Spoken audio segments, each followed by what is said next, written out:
12절까지의 말씀을 보시겠습니다. 구약성경 사무엘상 15장 1절부터 15절까지의 말씀인데요, 저와 여러분들이 한 절씩 교독하시고 마지막 절 15절은 합독하시겠습니다. 1절입니다. 사무엘이 사울에게 이르되 여호와께서 나를 보내어 왕에게 기름을 부어 그의 백성 이스라엘 위에 왕으로 삼으셨은즉 이제 왕은 여호와의 말씀을 들으소서. 만군의 여호와께서 이같이 말씀하시기를 아말렉이 이스라엘에게 행한 일 곧 애굽에서 나올 때에 길에서 대적한 일로 내가 그들을 벌하노니 지금 가서 아말렉을 쳐서 그들의 모든 소유를 남기지 말고 진멸하되 남녀와 소아와 젖먹는 아이와 우양과 낙타와 나귀를 죽이라 하셨나이다 하니 사울이 백성을 소집하고 그들을 들라임에서 세어보니 보병이 20만 명이요 유다 사람이 10,000명이라. 사울이 아말렉 성에 이르러 골짜기에 복병시키니라. 사울이 겐 사람에게 이르되 아말렉 사람 중에서 떠나가라. 그들과 함께 너희를 멸하게 될까 하노라. 이스라엘 모든 자손이 애굽에서 올라올 때에 너희가 그들을 선대하였느니라. 이에 겐 사람이 아말렉 사람 중에서 떠나니라. 사울이 하윌라에서부터 애굽 왕 술에 이르기까지 아말렉 사람을 치고 아말렉 사람의 왕 아각을 사로잡고 칼날로 그의 모든 백성을 진멸하였으되 사울과 백성이 아각과 그의 양과 소의 가장 좋은 것 또는 기름진 것과 어린 양과 모든 좋은 것을 남기고 진멸하기를 즐겨 아니하고 가치 없고 하찮은 것은 진멸하니라.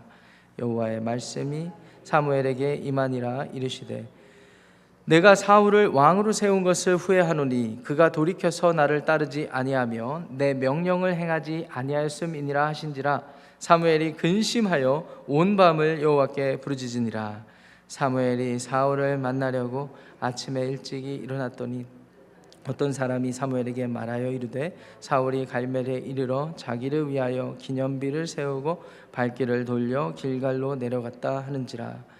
사무엘이 사울에게 이른즉 사울이 그에게 이르되 원하건대 당신은 여호와께 복을 받으소서. 내가 여호와의 명령을 행하였나이다 하니 사무엘이 이르되 그러면 내 귀에 들려오는 이 양의 소리와 내게 들리는 소의 소리는 어찌 됨이니까 하니라. 함께 하겠습니다.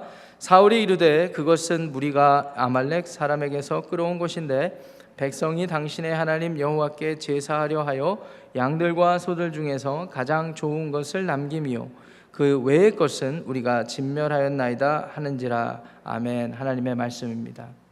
이스라엘 백성들이 출애굽하고 이제 약속의 땅 가나안 땅으로 향해 가던 중에 하나님께서 수많은 기적들을 일으켜 주셨습니다. 이스라엘 백성들만 하나님을 경험했던 게 아닙니다. 애굽에서 살 때 그 10가지 재앙을 통해서 애굽 사람들, 하나님을 모르고 부정하던 애굽 사람들도 하나님을 경험했어요. 당대 초강대국 애굽 사람들마저도 하나님을 경험했다면 그 주변 이웃나라 민족들은 얼마나 더 크게 놀랐겠습니까? 소문을 듣고 놀랐습니다. 또 소문이라는 게 그렇잖아요. 소문이 커지고 커지면 이 조상을 알 수 없는 이방 사람들 입장에서는 근본을 알 수 없는 민족이 하나 출현을 했는데 그들이 믿는 신이 진짜 신이다 라는 생각을 했던 것입니다. 그래서 그들의 여정이 하나님의 인도하심을 따라서 가나안 땅으로 가고 있는데 르비딤 골짜기를 지날 즈음에 가나안 땅으로 가는 야훼 하나님의 백성들, 이스라엘 백성들의 그 행로를 막는 사람들이 있었어요.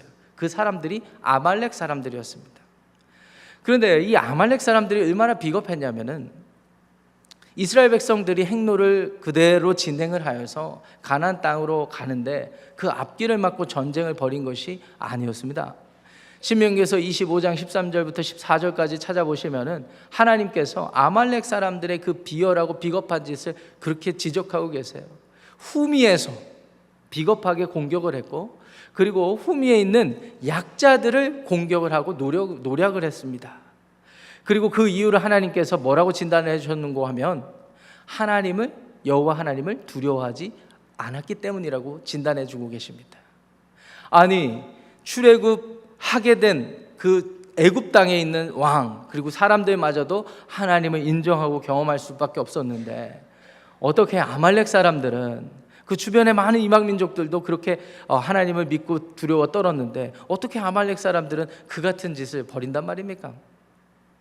그래서 출애굽기 17장 13절부터 17절까지를 읽어보시면요, 하나님께서 선포하세요. 이같이 비열하고 비겁한 짓을 한, 나 여호와를 두려워하지 아니하고 비겁하고 비열한 짓을 한 이 아말렉 족속들과 내가 대대로 싸우리라, 이런 약속을 하십니다. 이제 시간이 흘렀죠. 이스라엘 민족들이 가나안 땅에 정착한 지도 수년이 지난, 수십 년, 수백 년이 지난 그 시점입니다. 아시다시피 하나님 앞에서 왕을, 이방 나라들처럼 왕을 요구한 이스라엘 백성들의 말을 들으셔서 사울이라는 왕을 세우신 어느 시점입니다. 하나님께서 사무엘을 통하여서 사울에게 이제 그 약속을 성취할 것을, 그 사명을 전해주시는 것입니다. 오늘 본문 말씀 2절 3절 말씀 제가 한번 읽어볼게요. 만군의 여호와께서 이같이 말씀하시기를 아말렉이 이스라엘에게 행한 일 곧 애굽에서 나올 때에 길에서 대적한 일로 내가 그들을 벌하노니 지금 가서 아말렉을 쳐서 그들의 모든 소유를 남기지 말고 진멸하되 남녀와 소아와 젖 먹는 아이와 우양과 낙타와 나귀를 죽이라 하셨나이다 하니, 하나님께서 모든 소유를 남기지 마라, 그리고 진멸하라 라고 했습니다.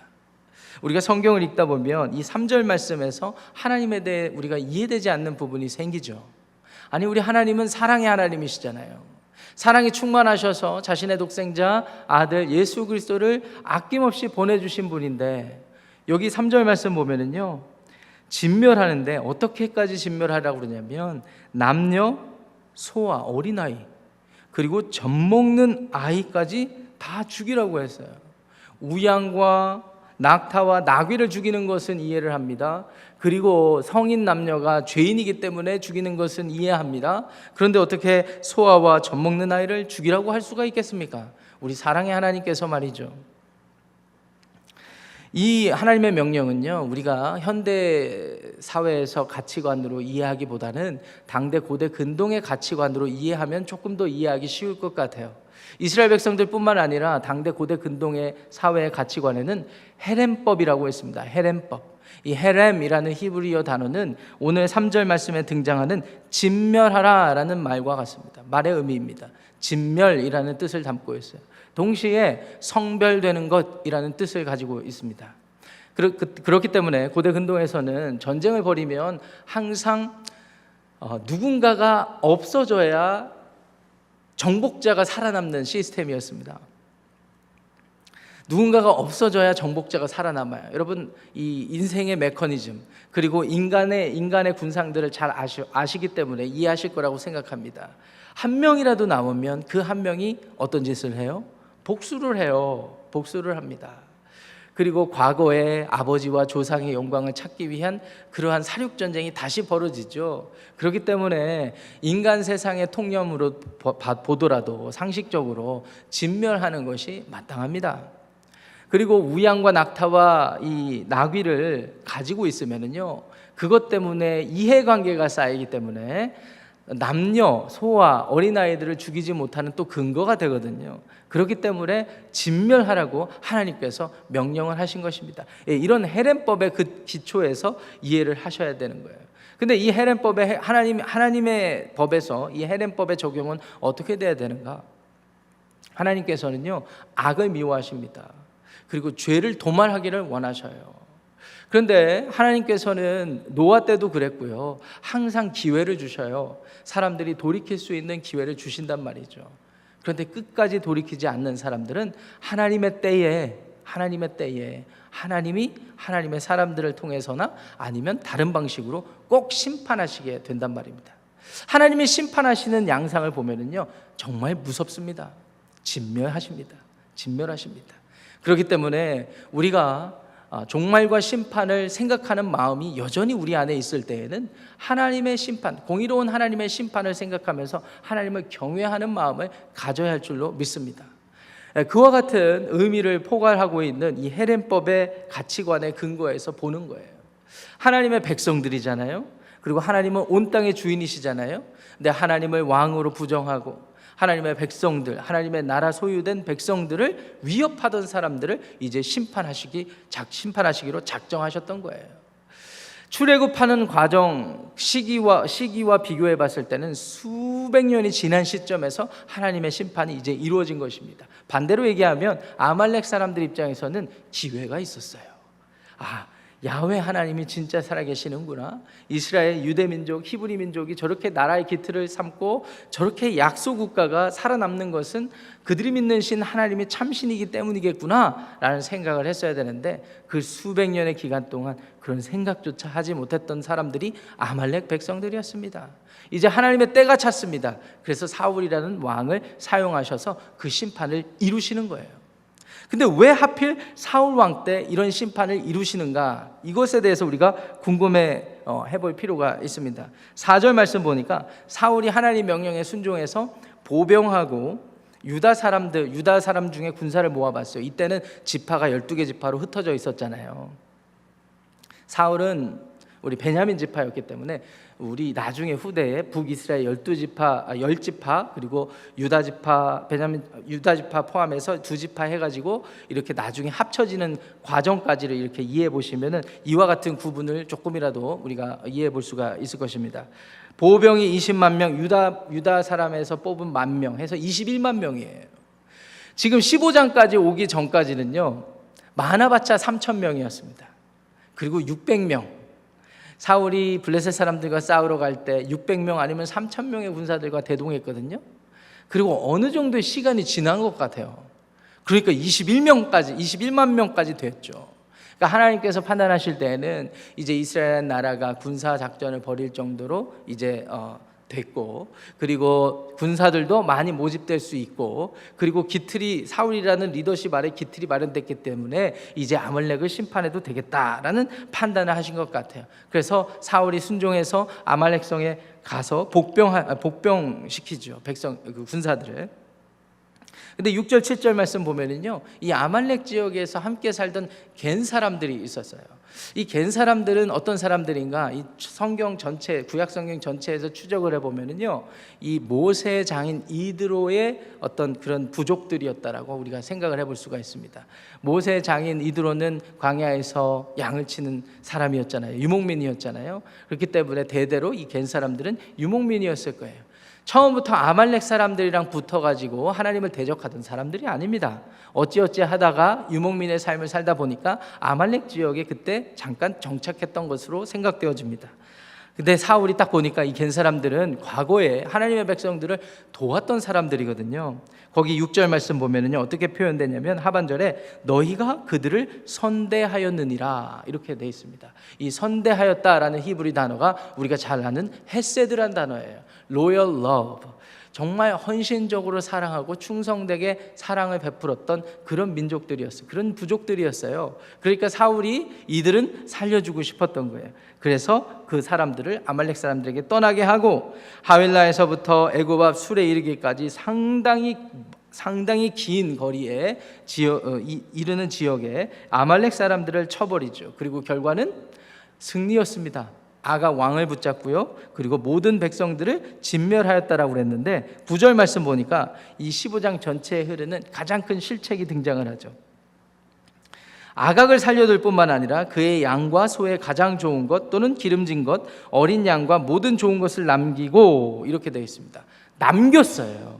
아까 제가 말씀드렸죠, 헤렘법이 있었는데 하나님 앞에 진멸했어야 되는데 그 진멸의 의미는 하나님의 심판을 의미했고, 그리고 하나님의 심판으로 말미암아 하나님 앞에 이 이스라엘 백성들이 거룩하게 성별되게 구별되어지는 것을 의미했는데 남겼어요.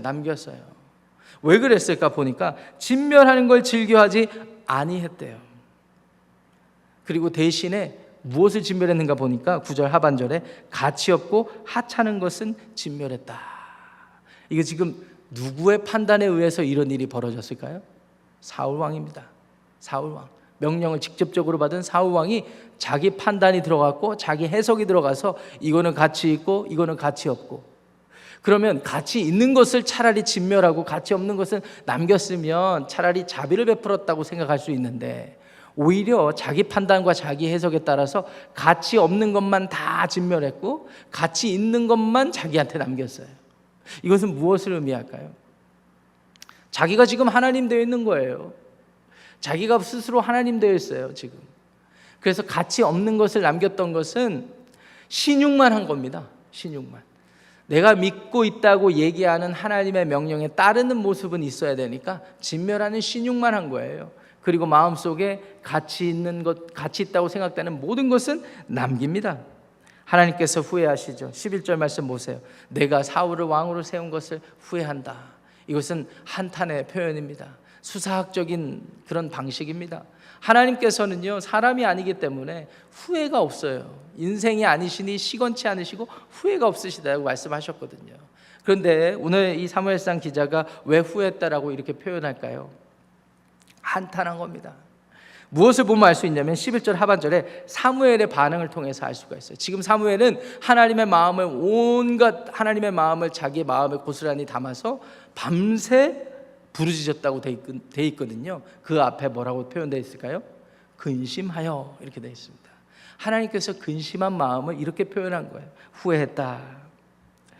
그래서 사무엘이 다음날 아침 일찍 일어나서 사울을 만나러 가는데 사울이 있어야 할 곳에 없습니다. 어디 있을까요? 12절 말씀 보니까 오는 길에 자기를 위하여 기념비를 세웠다, 이렇게 되어 있습니다.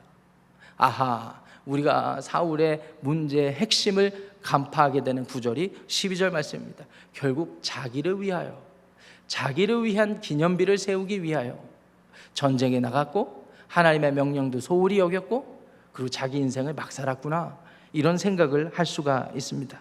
결국 사무엘에게 하나님의 심판의 메시지를 듣게 됐죠. 그런데 사울의 반응을 보세요. 15절 말씀 중요하니까 한 목소리로 한번 읽어보겠습니다.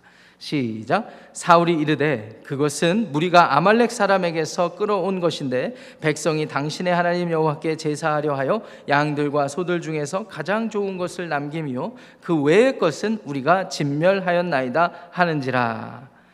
3절 말씀 보시면은요, 아까 판단하고 해석한 주체가 누구였습니까? 사울 본인이에요. 군사 지도자였던 사울 본인이에요. 지금 21만 명이나 데리고 나가가지고 만군의 여호와의 도움으로 이겨놓고서는 결과를 가지고 자기가 판단하고 해석해서 이런 짓을, 패역한 짓을 했으면서 15절에 뭐라고 표현합니까? 아, 그것은 무리가, 같이 전쟁에 참여했던 무리가 아말렉 사람에게서 끌어왔다. 지금 핑계를 대고 있습니다. 그럼 변명을 하고 있습니다. 그런데 핑계와 변명의 내용의 대상이 누굽니까? 자기가 아니에요. 자기가 아니고 자기와 전투를 나갔던 백성들이었단 말이죠. 그리고 이걸 어떻게 포장을 하는지 들어보세요. 하나님 여호와께 제사하려 했습니다 라고 얘기를 하는 겁니다. 아니, 지금 12절 말씀에서 어떤 일을 벌였어요?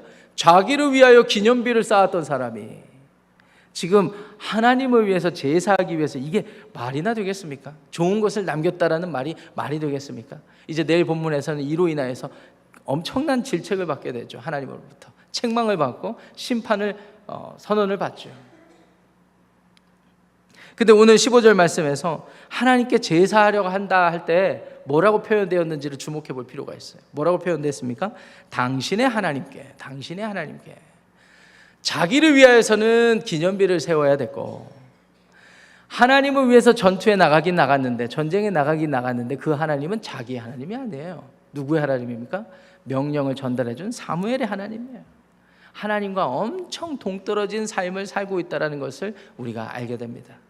오늘 말씀은 좀 길게 읽고 길게 제가 강해를 했지만 이게 필요한 부분이 있어서 제가 이렇게 길게 자세하게 말씀을 드렸습니다. 다른 건 우리가 생각하기보다는 오늘 이 사울의 모습을 보면서 우리의 모습을 좀 돌아볼 때 이런 점들을 한번 생각해 봤으면 좋겠어요. 여러분, 성경을 이렇게 보다 보면요, 참 신기한 게 이렇게 과학 문명이 발달하고 현대 이 사회가 많이 발전을 했으니까 사람들의 생각에 과거에 인류가 시작됐을 때보다 그 마음의 양심이나 도덕적인 어떤 감각이 엄청 발전했을 것이다 라는 생각을 우리가 하게 되잖아요. 그런데 그렇지 않아요. 인류의 시초가 누구입니까? 하나님께서 창조하신, 당신의 형상 따라 창조하신 아담이에요. 아담 때부터 보여주었던 마음의 어떤 그런 패역한 모습, 삶의 그런 도덕적인 부도덕한 어떤 행동, 비윤리적인 어떤 행동, 이런 것들이 우리가 2022년을 살아가고 있는 우리 시대랑 완전히 닮아 있어요. 무엇을 보면 알 수가 있습니까? 벌어진 결과뿐만 아니라 우리가 공감할 수 있잖아요. 공감하잖아요. 공감하는 걸 보면 우리가 알 수가 있어요. 그때 살았던 사람이나 지금 살았던 사람들이나 똑같구나. 이런 점에서 저는 인간이 진화했다라고 믿지 못하는 이유 중에 하나가 될 것 같아요. 인간은 진화한 것이 아니라 하나님의 형상 따라 지음받고 창조되었어요. 여러분 그렇게 믿으십니까? 예, 그렇게 믿으신다면은 사울이나 우리나 아담이나 똑같이 가지고 있는 이 죄에 대해서 한번 여러분들 깊이 생각해 보시기를 바랍니다. 사울이 지금 하나님의 도우심으로 왕이 됐습니다. 그걸 본인도 알고 있습니다. 그리고 하나님이 명령을 하시면 그것에 순종해야 된다는 것도 알고 있습니다. 그런데 하나님 앞에 온전히 순종하지 못했던 이유는 무엇이겠습니까? 간단히 요약하면 자기를 위해서 살았기 때문에 그렇습니다. 자기를 위해서. 하나님께서 세워주셨던 왕의 자리도 처음에는 오늘 1절 말씀 보면 처음에 사울이 어떤 모습으로 살았는지 이렇게 얘기를 해주거든요. 작은 아이로 있을 때 왕으로 세운 거예요. 하나님께서. 이 말은 겸손한 자세로 왕위를 받았던 거예요. 사울은. 그랬던 사울이 시간이 지나면서 부와 그리고 영광과 명예가 쌓이면서 그리고 힘이 쌓이면서 점점 다른 길을 가게 된 겁니다. 근데 다른 길을 가게 되는 과정에서 보면은요, 뭐가 핵심이었는 줄 아세요? 눈에 보이는 것들. 자기 눈에 볼 때, 이방 민족들이 볼 때 눈에 보일 때 가치 있다고 생각되는 것들에 한눈이 팔려버리면 이제 점점점 하나님의 길에서 벗어나게 되는구나. 심지어는 하나님을 믿어도 자기를 위하여서 믿는 거예요. 하나님이 명령을 하셔도 자기를 위해서 그 명령을 수행하는 거예요. 결국은 자기 배만 부르는 삶을 살다가 그렇게 멸망하게 되는 그런 삶을 살게 되는 것이죠. 사실 그것은 하나님이 의도하신 게 아니었어요. 그렇기 때문에 하나님께서 한탄하시지 않았습니까? 로마서 5장 19절에 가보면요, 뭐라고 사도 바울께서 표현하셨는지 아세요? 한 사람의 불순종으로 인하여서 죄가 들어온 것을 한 사람의 순종으로 인하여서 구원에 이르게 했다라고 표현하고 계십니다. 로마서 5장 19절에 처음에 나온 한 사람은 누굽니까? 아담입니다. 아담. 우리 인간 세상에 살고 있는 존재하는 모든 인간들을 얘기하는 거예요. 모든 인간들을 통하여서 죄가 들어온 거예요. 근데 하나님의 아들 예수 그리스도를 통하여서 어떻게 됐어요? 죄가 대속함을 받게 된 것입니다. 근데 하나님이 참 잔인하게 자신의 아들을 해렘하십니다. 진멸하셨어요. 십자가상에서. 우리가 그 은혜로 오늘 다시 하나님 앞에 나올 수 있는 거예요.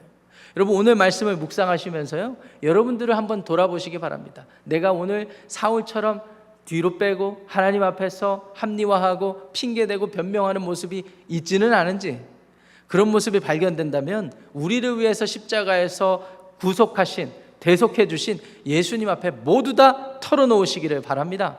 그리고 예수님처럼 살아야 돼요.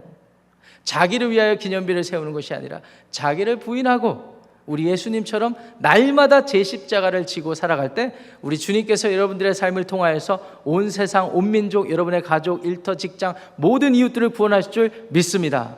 기도하겠습니다.